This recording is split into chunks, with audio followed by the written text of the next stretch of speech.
Dhingra classes online studio में एक बार फिर से आपका स्वागत है। आज हमारे साथ में मौजूद है पंजाब नेशनल बैंक के सीनियर मैनेजर। चलिए इन्हीं से जानते हैं इनकी जर्नी के बारे में। स्वागत है आपका धिंगड़ा क्लासेस में। धन्यवाद। आपके बारे में बताइए। मेरा नाम गणेशी लाल है। मैं अभी पंजाब नेशनल बैंक में सीनियर मैनेजर के पद पर हूँ और कपूरथला सर्किल की तलवंडी चौधरी ब्रांच में मेरी अभी पोस्टिंग है। मैं आपसे जानना चाहूँगी कि आपकी ज्वाइनिंग कब हुई थी? मेरी ज्वाइनिंग अक्टूबर 2011 से हुई थी पंजाब नेशनल बैंक में क्लरिकल के पद पर, और मैंने फर्स्ट प्रमोशन लिया था अपना 2015 में स्केल 1 के लिए। 2018 में स्केल 2 के पद पर मेरा चयन हुआ और उसके बाद अप्रैल 2020 से मैं सीनियर मैनेजर के पद पर हूँ।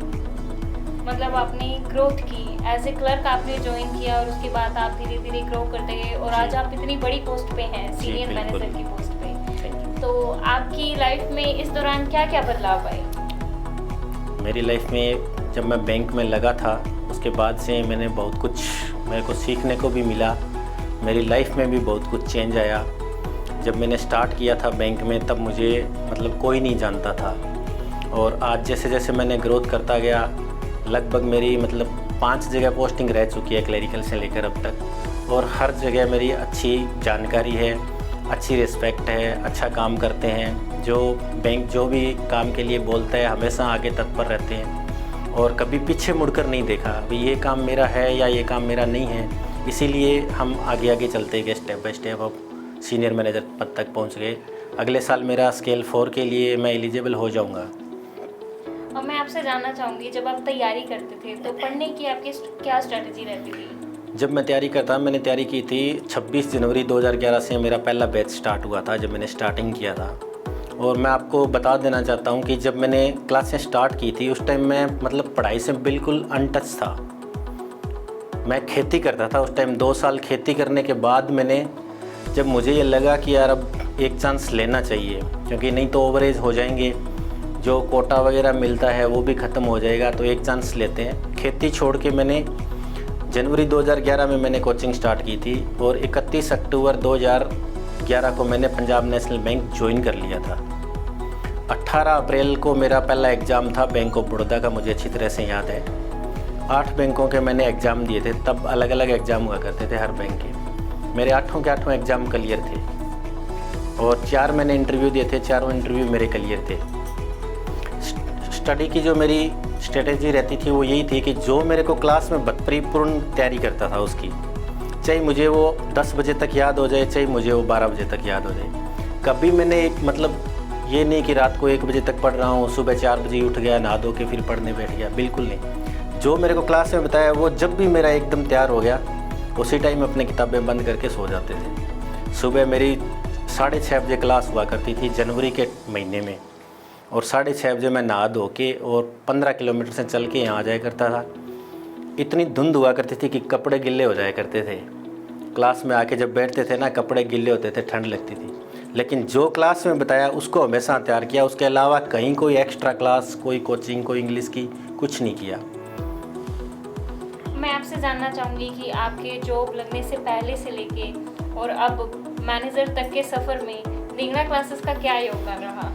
धिंगड़ा क्लासेस का मेरे जीवन में जो भी योगदान है सारा इन्हीं की वजह से ही है। स्टार्टिंग से जब मैंने पहले दिन आके यहाँ क्लास में जब ज्वाइन किया था, जिस तरह से पवन सर ने और पुनीत सर ने मुझे पढ़ाया था, उनके पढ़ाने के तरीके से मुझे पता लग गया था कि मेरा सिलेक्शन कोई नहीं रोक सकता। क्योंकि जब मैं खुद तैयारी करके, मैंने कभी एग्ज़ाम नहीं दिया था कि चलो भी 1 एग्ज़ाम दे लिया, 2 एग्ज़ाम दे लिए। यहाँ से तैयारी करके ही मैंने एग्ज़ाम दिया था, और इतने अच्छे से ट्रिक बता के पढ़ाते थे कि कॉपी पेंसिल की ज़रूरत नहीं पड़ती थी। कभी मैथ के क्वेश्चन हल करने के लिए सब माइंड में ही हो जाते थे, सीधा आंसर ही दिखता था, अभी ये आंसर है। इतनी अच्छी तैयारी करवाते थे और इन्हीं की वजह से ही आज जिस मुकाम पे हैं, बहुत योगदान है इनका। अब जैसे जब हम बैंकिंग की तैयारी करते हैं तो जो 4 सब्जेक्ट्स होते हैं, जैसे कि जीके, इंग्लिश, मैथ्स और रीजनिंग, ये मेन सब्जेक्ट्स होते हैं। तो क्या इनमें से कुछ ऐसा सब्जेक्ट था जिससे आपको डर लगता था? हाँ, इंग्लिश से मुझे थोड़ा डर लगता था, तो बाकी सब्जेक्ट में मैं बढ़िया था। लेकिन मैंने इंग्लिश के लिए भी कोई एक्स्ट्रा क्लास नहीं लगाई। मैंने सिर्फ यही एम बनाया था कि क्लास में जो पढ़ाएंगे इंग्लिश का, वो अपने को एकदम फुल ओके तैयारी करनी है उसकी। और वो चाहिए उसको आप रट्टा मान लो, चाहिए आप उसको समझना मान लो, जो पढ़ाते थे उसको तैयार करके आते थे। और किस्मत अच्छी रही कि जो एग्ज़ाम देते गए सारे पास होते गए। हालांकि मैंने हर जो 8 एग्ज़ाम दिए थे सबके मैंने मार्क्स मंगवाए थे RTI के थ्रू, किस में कितने मार्क्स आए हैं। इंग्लिश में मेरे सबसे कम मार्क्स होते थे, बाकी में बहुत बढ़िया मार्क्स होते थे कोई भी सब्जेक्टों से। हाँ, उसका थोड़ा डर रहता था, लेकिन इतना भी नहीं कि वो मेरा जो एम था उसको तोड़ सके। मैं आपसे जानना चाहूँगी कि अब जो ये एरिया है बहुत वाइड हो गया है, तैयारी हम किसी की भी कर सकते हैं और भी बहुत सारी चीज़ें आगे कंपटीशन में हैं, तो उसमें से बैंकिंग की ही तैयारी क्यों करनी चाहिए? बैंक में ऐसा क्या खास है बैंक की जॉब में? देखो, बैंकिंग में ऐसा है कि ये जो बैंकिंग का जो क्षेत्र है ये कभी ख़त्म ना होने वाला क्षेत्र है। पूरा वर्ल्ड वाला आप देखो, हर डिपार्टमेंट में कभी 1 महीने के स्ट्राइक हो जाती है, कभी 6-6 महीने की स्ट्राइक कंटिन्यू चलती है। लेकिन आपने देखा होगा कि बैंकिंग इंडस्ट्री में 2 दिन से ज़्यादा की कभी स्ट्राइक नहीं हुई होगी, और उन 2 दिनों में भी पूरे मतलब इंडिया की इकोनॉमी हिल जाती है। तो बैंकिंग क्षेत्र बहुत ही बढ़िया क्षेत्र है जो कभी ख़त्म होने वाला नहीं है। हाँ, वो अलग बात है कि ये मतलब कॉपी किताबों से या जो लेजर वगैरह होते थे उनसे डिजिटली मोड पे हो गया है, कंप्यूटरीकरण हो गया है, लेकिन कभी ख़त्म नहीं होगा।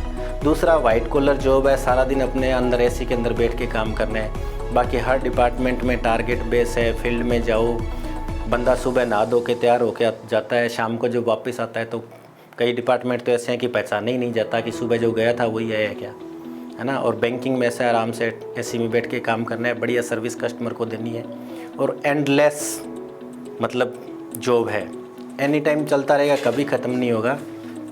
आप जो विकसित कंट्री है उनको देख लो, वहाँ भी बैंकिंग बहुत बढ़िया चलता है और चल ही रहा है, कभी ख़त्म नहीं होगा। इसलिए मेरा ये मानना है कि बैंकिंग चूज़ करना मैंने कोई गलत नहीं किया था, और जो लोग तैयारी कर रहे हैं वो भी कोई गलत नहीं कर रहे हैं, बढ़िया से तैयारी करके, और यही कामना करते हैं कि सब कामयाब हों। अब पिछले कुछ सालों जैसे हमने कई बदलाव देखे, जैसे इंडिया में डीमोनेटाइजेशन हुआ, उसके बाद में लॉकडाउन रहा 2 साल, तो उसके बाद में बैंकिंग क्षेत्र में आपने क्या बदलाव महसूस किए? देखो, पहले जैसे लोग बैंक में जाके काम करवाना ज़्यादा पसंद करते थे, चलो बैंक में जाते हैं जाके काम करवा लेंगे। उसके बाद जैसे डीमोनेटाइजेशन हुआ, नोटबंदी जो हुई, उस दौरान लोगों को बैंक में जाके काम करवाने में काफ़ी दिक्कतों का सामना करना पड़ा, तो लोग डिजिटल मोड पे गए, ऑनलाइन अपना काम करवाने लग गए। उसकी वजह से बैंक में क्या है, रस कम होने लग गया, लोगों का काम है वो जल्दी होने लग गया, क्योंकि जो टाइम बैंक में जाके काम करवाने में लगता था वो अब हम घर बैठे कर सकते हैं आसानी से। तो एक तरह से मतलब क्रांति आई है डिजिटल लेवल पे देखा जाए तो। कि अब जैसे हम जिस क्रांति के बारे में चर्चा कर रहे हैं कि डिजिटलाइजेशन आ रहा है, ऑनलाइन पेमेंट्स वगैरह होने लगी हैं, तो इसके बारे में आपके अपने क्या विचार है कि इंडिया किस दिशा में जा रहा है, ये हमारे लिए अच्छा है या बुरा है? देखो, हर कोई भी अपने काम करें या कुछ भी अपने, सपोज करो कोई सामान भी खरीदते हैं तो उसके कुछ नेगेटिव पॉइंट होते हैं, कुछ प्लस पॉइंट होते हैं। तो अपने नेगेटिव पॉइंट देख के ये नहीं कह सकते कि नहीं यार ये चीज़ काम की नहीं है ना। तो अपने को जो पॉजिटिव चीज़ें हैं उन पे फोकस करना है।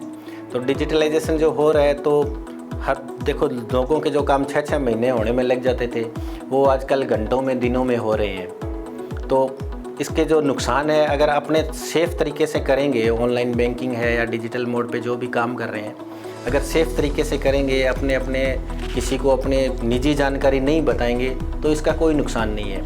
अगर अपने मान लो मेरी गाड़ी है, अगर मैंने किसी को दे दी उसकी चाबी वगैरह, वो कहीं लेके जा रहे तो वो जैसे मर्जी चला सकता है, वो ठोक के लाए, चीज़ अच्छी तरह से चला के लाए। लेकिन अगर मैं मेरे पास ही रखूँगा तो मैं मेरे तरीके से उसको चलाऊँगा, कोई नुकसान होगा तो मुझे पता लगेगा, मुझे दिखाई देगा कि ये करने से नुकसान हो सकता है।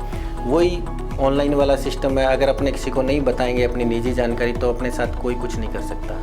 अगर बताएंगे, जब सारा चाबी अगले के हाथ में दे दी तो फिर तो वो कुछ भी कर सकता है। तो डिजिटल के कोई नुकसान नहीं है, फ़ायदे ज़्यादा हैं, टाइम की बचत होती है, काम टाइम पे हो जाता है, सेफली हो जाता है। बहुत अच्छा लगा आपसे बात करके, आपसे बहुत सारी बैंकिंग क्षेत्र के बारे में जानकारी हमें प्राप्त हुई। अब आपका ज़्यादा समय ना लेते हुए बस अंत में मैं आपसे रिक्वेस्ट करना चाहूँगी कि जो बच्चे अभी बैंकिंग या किसी भी अदर कंपटीशन की तैयारी कर रहे हैं उनके लिए आप कोई संदेश दीजिए। जो बच्चे तैयारी कर रहे हैं उनका मेरे लिए ये संदेश है कि आप अच्छे से तैयारी करो। जो चीज़ें आप मान लो, चाहिए आप ऑनलाइन क्लास लगा रहे हो, चाहिए आप ऑफलाइन क्लास लगा रहे हो, जो चीज़ें आपको पढ़ाई जा रही है, बताई जा रही है, उसको आप अच्छे तरीके से करो।